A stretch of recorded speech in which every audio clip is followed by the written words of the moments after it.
कक्षा 8 सॉरी कक्षा 6 और 7th को संस्कृत में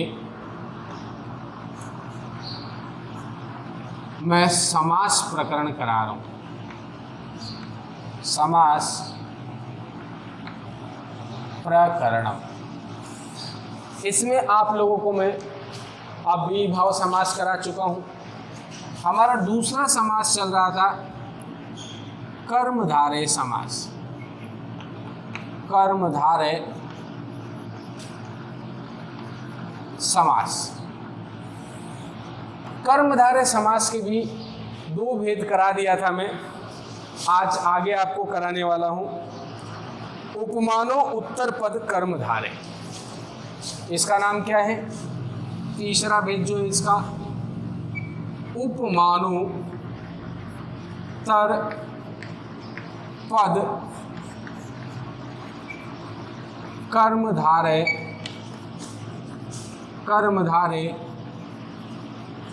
समास। अब उपमानो उत्तर कर्मधारय समास में क्या होता है? सबसे पहले विशेषण विशेष्य कर्मधारय समास कराया। उसमें क्या होता था? एक पद के द्वारा दूसरे पद की विशेषता बताई जाती थी, यानी एक पद के द्वारा दूसरे पद की विशेषता बताई जाती थी। एक पद विशेषण होता था और एक पद विशेष्य होता था। उसके बाद दूसरा किए उपमानोपमेय कर्मधारय। इसमें क्या होती थी? उपमानोपमेय कर्मधारय में तुलनात्मक उदाहरण आते थे, यानी एक पद के द्वारा दूसरे पद की तुलना की जाती थी, यानी उपमा दी जाती थी। कहा जाता था कि ये इसके समान है, तो क्या हो गया? तुलना किया गया। जैसे कह दिया जाए कि मुख चंद्रमा के समान है, तो वहाँ पे मुख की तुलना कर देगी चंद्रमा से, तो वो किस में आ जाते हैं? उपमानोपमेय कर्मधारय, यानी मुख की उपमा दे देगी किससे? चंद्रमा से। अब है उपमानो उत्तर पद कर्मधारय समास। इसके उदाहरण तो उपमानोपमेय कर्मधारय समास के जैसे ही होंगे, लेकिन उपमानोपमेय और उपमानो उत्तर पद कर्मधारय समास में अंतर क्या है ये जानना जरूरी है। उपमानोपमेय कर्मधारय समास में क्या होता है? जिस शब्द से उपमा दी जाती है वो शब्द पहले होता है, तुलना की जाती है जिससे, वो तुलना करने वाला शब्द पहले आता है और उसे जिसकी तुलना की जाती है वो बाद में आते हैं, ठीक है। और दोनों पदों के बीच में यू जोड़ा जाता है। उपमानो उत्तर पद में क्या होगा?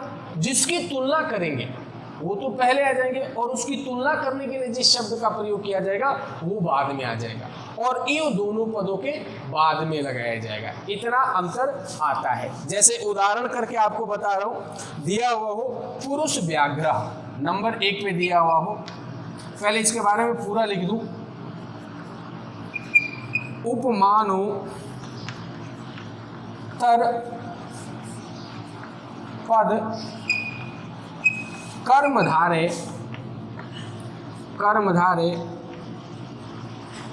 समास में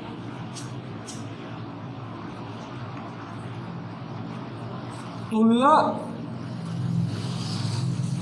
करने वाले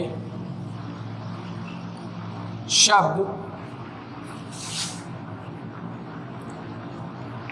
पहले आते हैं,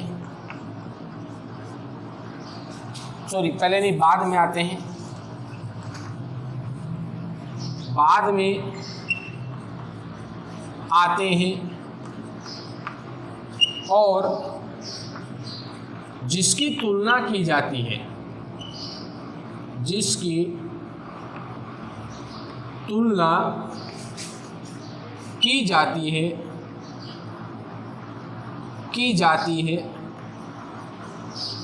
वे शब्द पहले आते हैं। समास विग्रह करने पर, समास विग्रह करने पर समान विभक्ति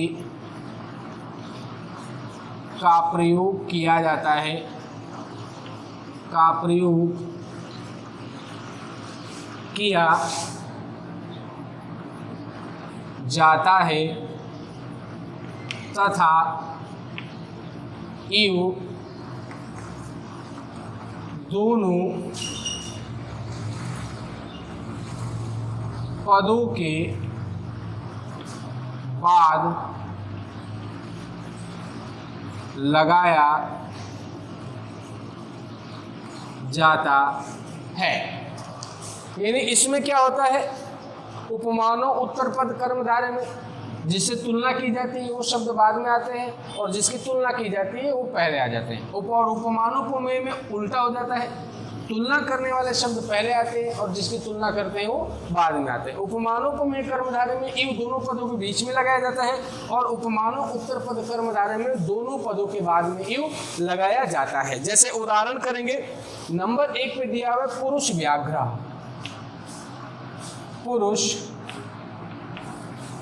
व्याघ्र यानी पुरुष बाघ के समान। पुरुष क्या है, बाघ के समान। अब ये इसका समास विग्रह करेंगे, समान विभक्ति लगाना है तो क्या हो जाएगा, पुरुषः व्याघ्रः इव, पुरुषः व्याघ्रः इव। ये ऐसा क्यों हुआ, क्योंकि उपमानो उत्तर पद कर्मधारय समास में, यही उपमानोपमेय कर्मधारय समास में होता तो क्या हो जाता, व्याघ्रः पुरुषः। क्या उदाहरण दिया होता, व्याघ्रः पुरुषः, और उसमें क्या हो जाता, व्याघ्रः इव पुरुषः। ठीक है, अगला उदाहरण अपने दिया हुआ पुरुष सिंह, नंबर 2 पे पुरुष सिंह यानी पुरुष कैसा है, शेर के समान है। यानी पुरुष की यहाँ पे भी तुलना कर दी गई शेर से, तो क्या हो जाएगा, पुरुषः सिंहः इव। पुरुष कैसा है, शेर के समान है।